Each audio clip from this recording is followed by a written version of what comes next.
are the knowers. We're the dreamers, and we're the sowers. Indigo children. The teachers and the preachers. And we're the chosen. We're the artists and we're the seekers, and we walk. We walk, y'all. We walk the way of a new world. Yeah. That's what we're trying to do, walk the way of a new world. Yeah. Eyes and mouth. Yes. And when I was decorating it, I didn't know it was going to look like eyes and mouth. You followed spirit. And yeah. And this side here, you know, like I was saying, this was a taboo instrument for women to play. Only men played it, right? But the male musician called this their wife. Oh. So when I started playing, I called it my sister. And then they told me that the way it's carved here, all Nyatitis are carved like this, but it represents a woman's breast. Okay, I can see that. Yes. Some people think it's an eyeball. But it's a woman's breast, you see there? Yeah. And then these are the veins and everything. Okay. So I'm doing honor to our women's spirit, you know, yeah. Peace and light, everyone. This is Traveling Sista. If this is your first time joining the channel, then welcome. If not, welcome back, family.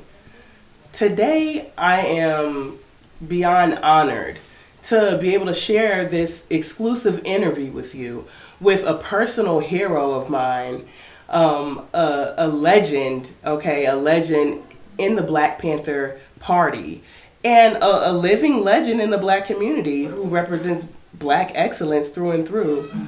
Mrs. Charlotte O'Neal, also known as Mama C. Yes. And for those of you who may not be familiar with her and Mr. Pete O'Neal's story, I'm going to give the floor to Mama C and just let her give you a quick rundown of how she and him became to be in Tanzania. Okay, and I'm honored to be speaking to you and to your listeners, or I should say your viewers. Yes, thank you so much. Yes, thank you. Thank you, seriously, I really am. Oh, and I admire you living here. And your husband, and it's just wonderful. You set a high example, a high standard for other Afros. We call our tribe Afros, Africans of the diaspora, to follow. You know, I give thanks for that. Wow, thank you. Thank you so much. That means a lot. Yeah.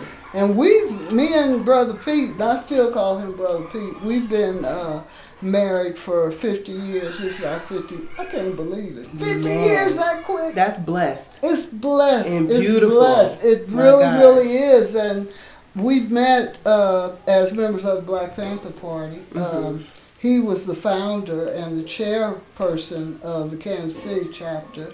And I was just getting out of high school. And when we met, after a short while, after a month, we was living together. Okay. And we were very much in love, and that has never changed. And one of the things I think that has kept our relationship strong is the fact that community service is the thing that's still dear to our hearts. And that community service, that way of life, that spirit of volunteerism, we learned as members of the Black Panther Party. That's beautiful. Yes, and we have carried that same spirit and philosophy and example all the way across the ocean to this village, Embasani Village, which is outside of Arusha, Tanzania, which is also the home of the United African Alliance Community Center. But let me back up a little bit if I can. Absolutely. Okay, so we met in 1969.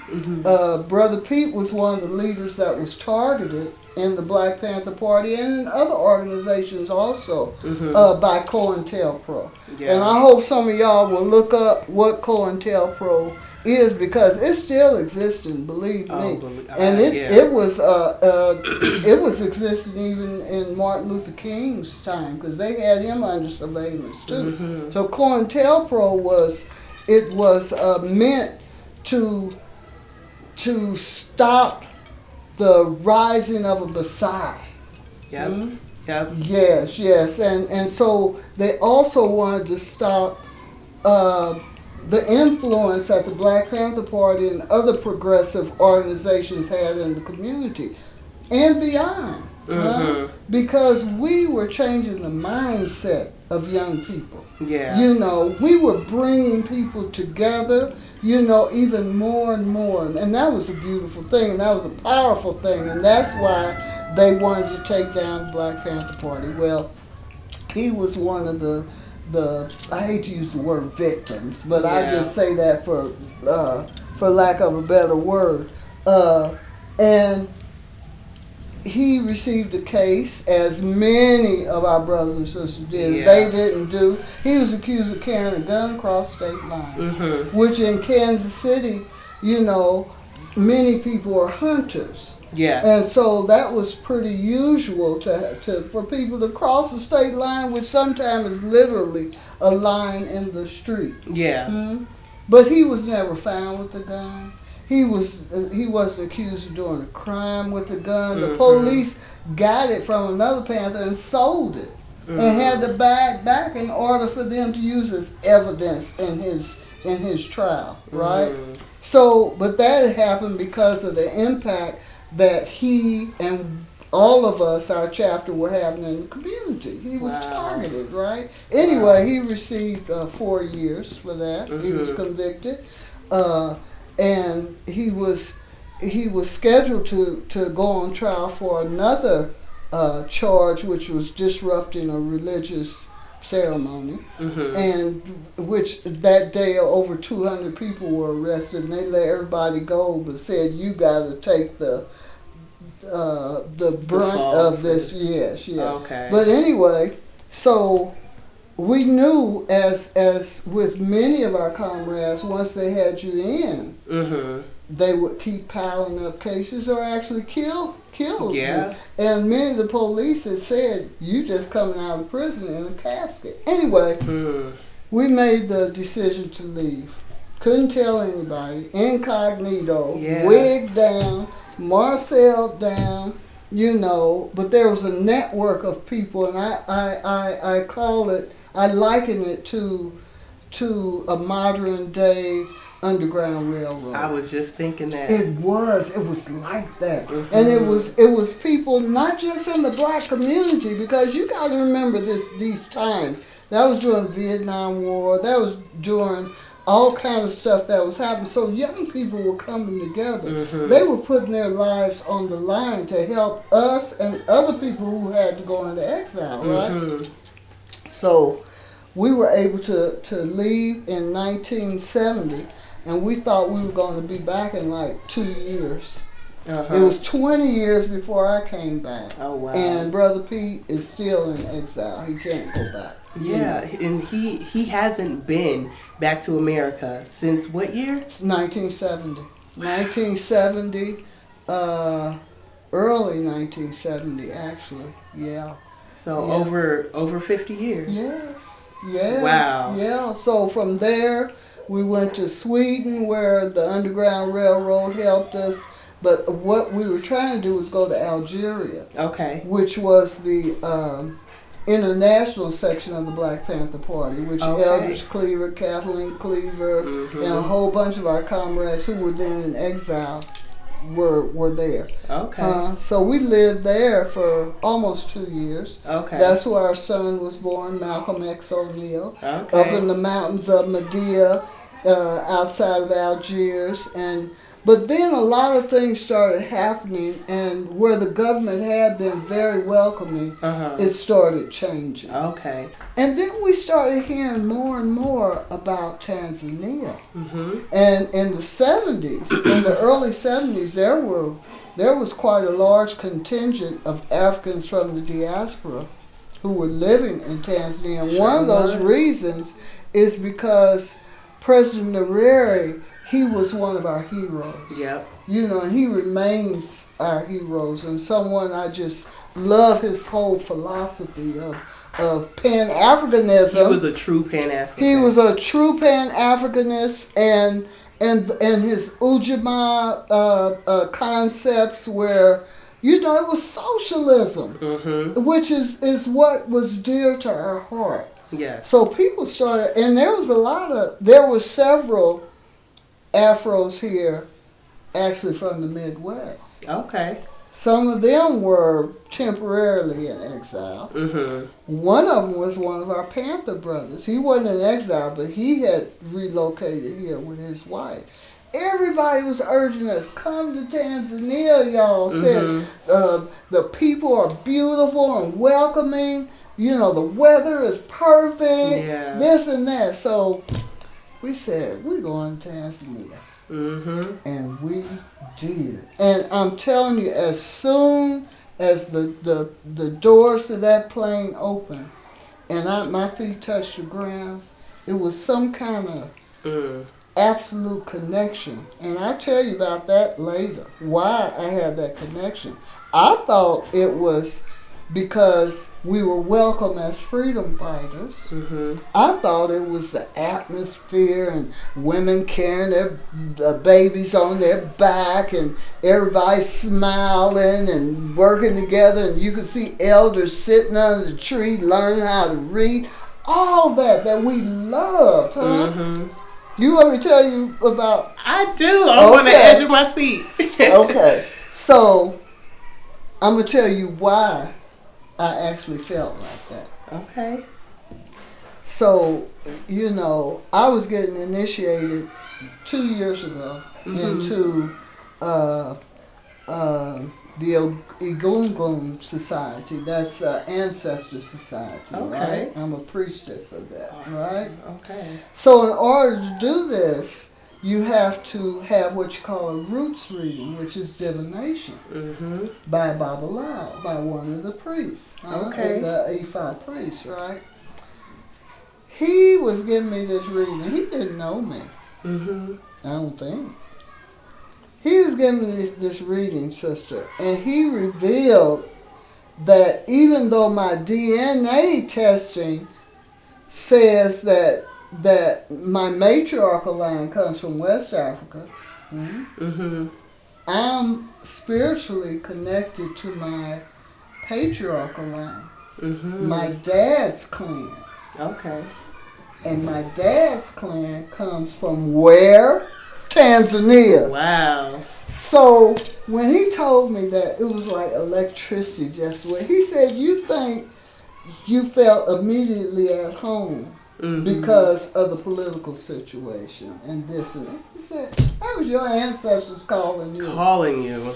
Wow. And everything that he revealed about my clan, the fact that we were artists, we were healers, we were soothsayers, we worked with women and children, the whole 9 yards of what I am today.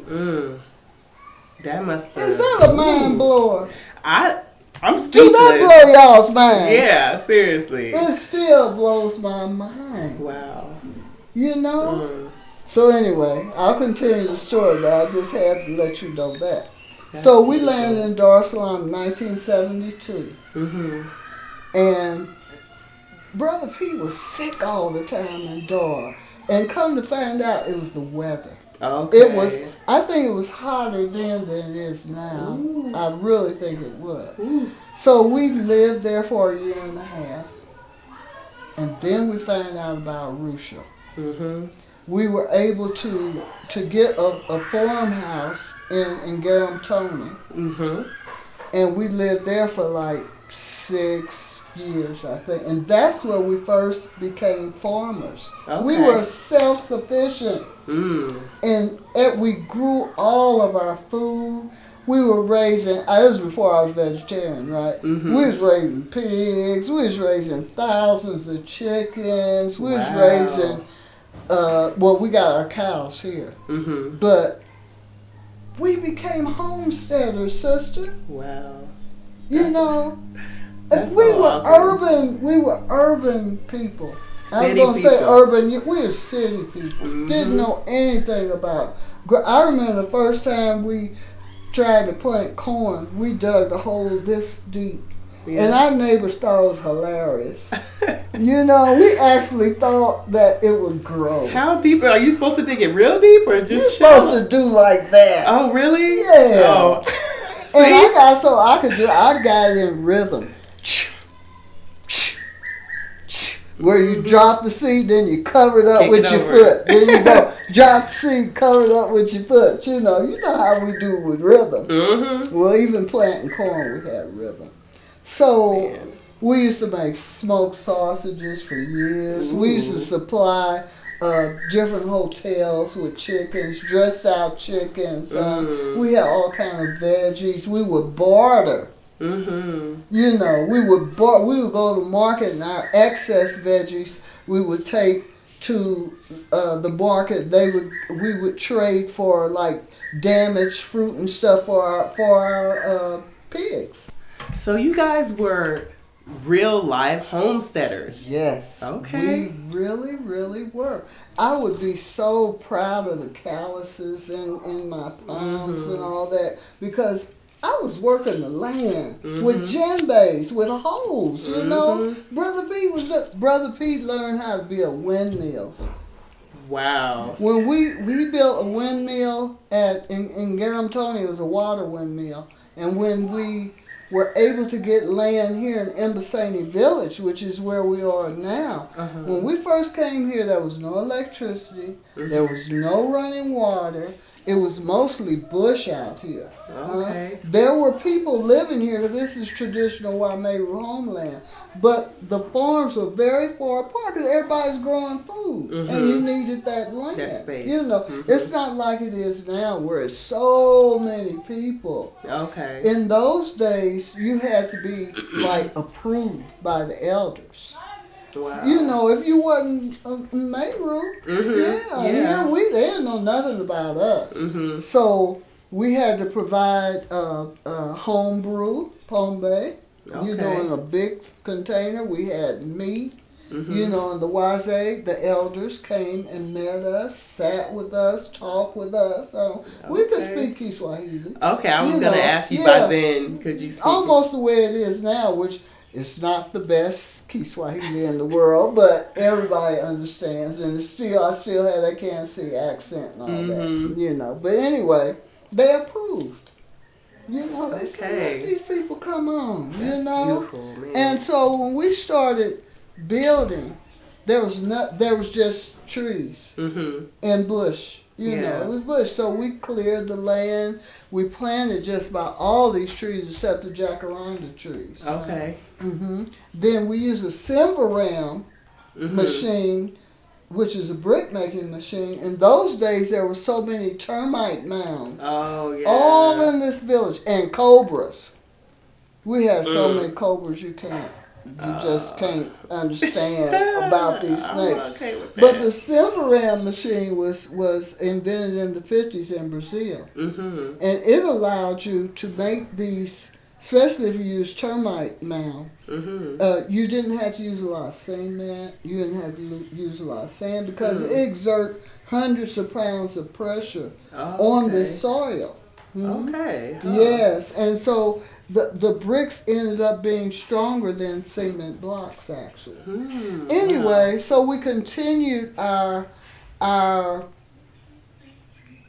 quest to become very good homesteaders. By then, our daughter Stormy, Ann Wood, had been born. She was born when we was in Garamtoni, and we were going back and forth from Ngaramtoni to Mbasani, which is a long way, It really, is. when you're going back and forth. It is. And so we said, well, instead of doing that, why don't we get the walls up, get the roof on, put plastic on all the windows, no cement on the floor, just what you call zege, which is when you sweep, all that cement dust come up. And that was making me sick, and I didn't know why. I learned to sprinkle water on it, and then you sweep. But anyway, so we all lived in one room. There's a house over there that's now a center house. Okay. And we just started building and learning how to milk cows and make cheese and still raising chickens and pigs and rabbits and the whole 9 yards. It has been a blessed life. Hard work. And I always tell people when they come here and they see the way we have built this, and they think it's going to be, like fruit falling from the trees and honey from the bees, without realizing you got to work to make it happen. Oh, yeah. So the elders saw all this in our community here, saw all this innovative work we were doing, and they came and asked us to start teaching their youth. Okay. So they could apprentice with us. And that is basically how the United African Alliance Community Center was born. Okay. Out of that need, now the request from the elders in the community. So they gave us a plot of land in Majiachai. Oh. That's where we built the first center. It had a big stage. It had classrooms. Teacher was bringing their students there all the time. But we were having to go back and forth every day, several times a day. It was too much. They said, why don't we build here? So we started building classes here. Okay. And each time the elders would say, well, would you teach this? Would you teach this? Would you teach this? We started teaching computers. Wasn't no internet, but they learned how on those computers with those little screens like the green this. and black screens. I think ours was green or blue. Okay. They call them DOS or DOS or something. DOS, learning the DOS system. Okay. Yes, we started that. Then they said, would y'all teach English? We started teaching English. Would y'all teach... I don't think they asked us to teach art. Me being an artist, I think I would shoot. One of my first projects was paper mache furniture making. Wow. I had a woman's furniture that you could use and sell. I learned how to do that from some artists from Zimbabwe. Oh my gosh. Yes, it was beautiful. That sounds so that's something I cool. want to revive. Yeah, please. Yes, please do. I would love to take that class, to be honest. Yes. So it grew organically. The center grew organically out of the needs of the community, and as our ability increased, so did the center. Okay. It has been sometime I walk around, especially in the morning, and I look up and see all these trees and children running around, children from the Leaders of Tomorrow Children's Home that Brother Pete established like 11 years ago. I'll tell you more about that. Okay. And I say, is this a dream?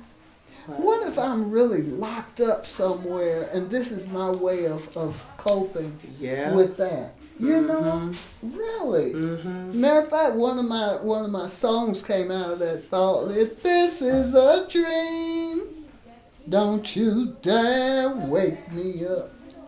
Hey. So 11 years ago, again out of the need of the community, Brother Pete founded the Leaders of Tomorrow Children's Home.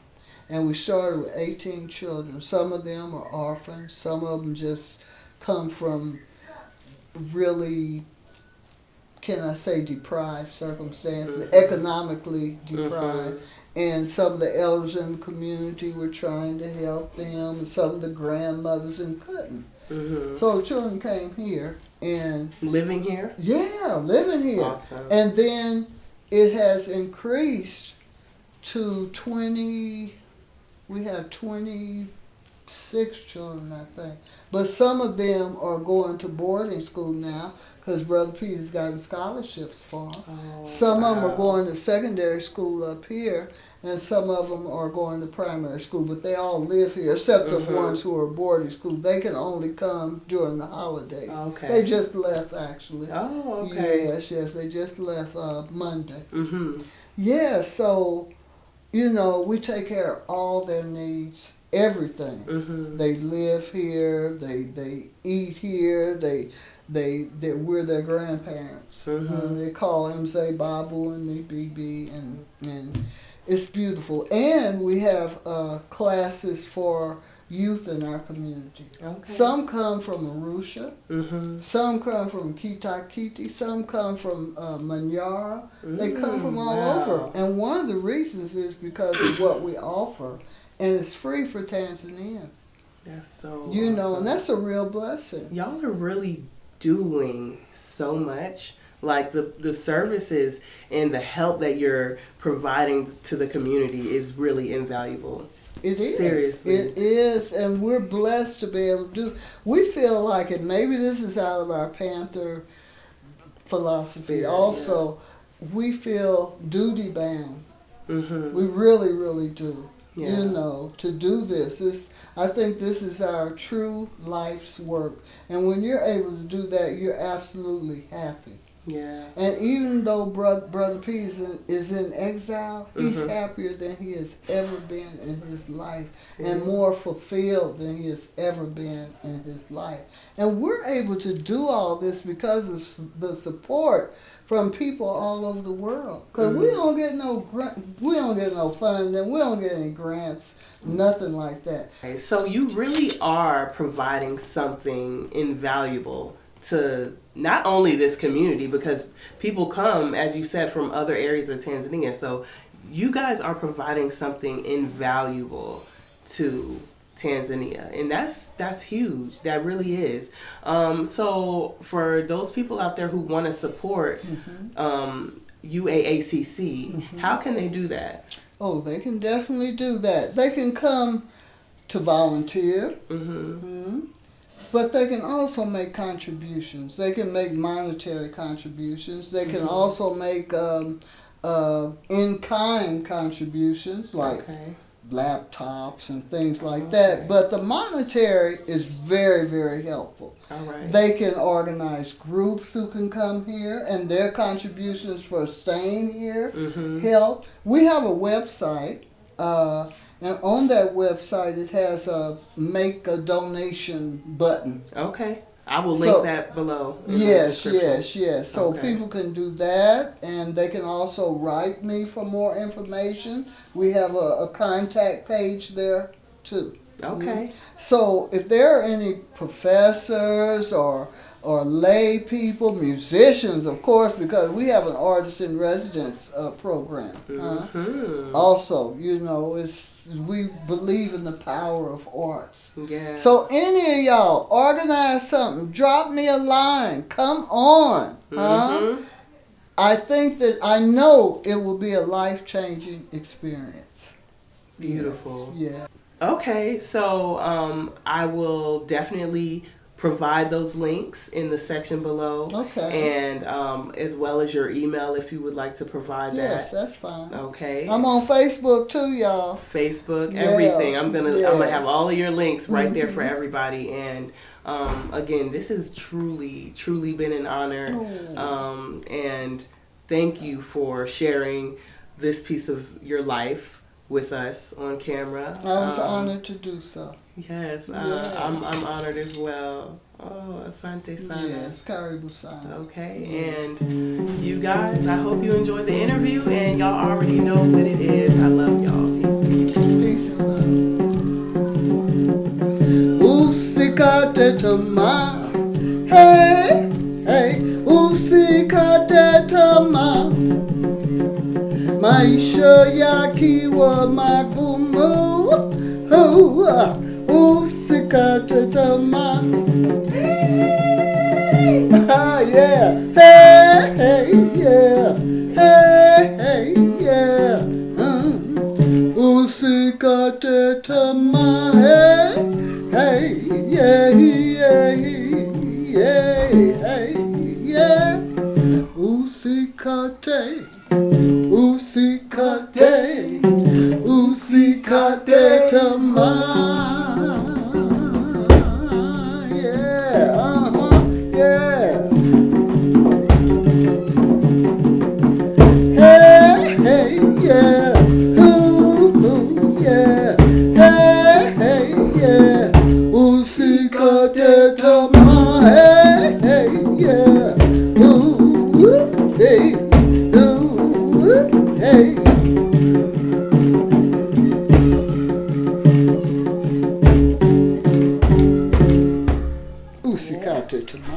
Yes. That means don't give up.